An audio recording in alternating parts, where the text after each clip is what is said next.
Hello guys! Niluluto tayo ngayon ng ginisang baboy at tofu na may bagoong alamang. Singken size atin to eh.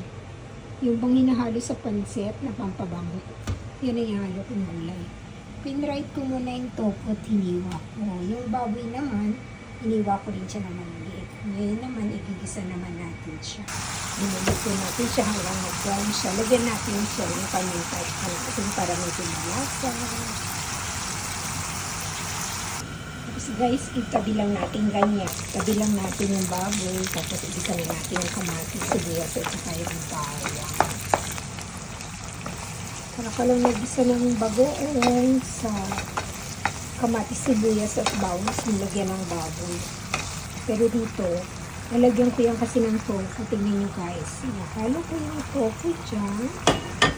At haluin na ulit.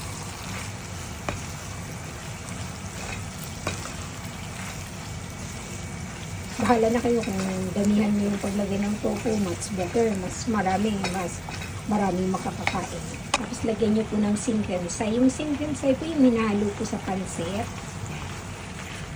Ito po yung pagluluto ko dito ng bagong alamang sa kamatis at sibuyas at bawang. Lalagyan ko ng alamang yun at baboy. At lalagyan ko rin siya ng tofu. Pero yung tofu ipa-fried muna natin bago natin siya hiwain at isama natin dyan. Ilalagay natin ito pong singkensa. Lagyan po natin siya ng singkensa.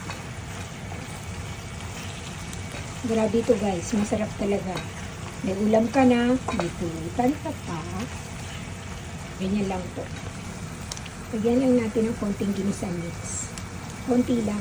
Di na natin ito lalagyan ng asin at saka ng toyo kasi maalat ng bagoong. So, ayan. May ulam ka na, may pulutan ka pa.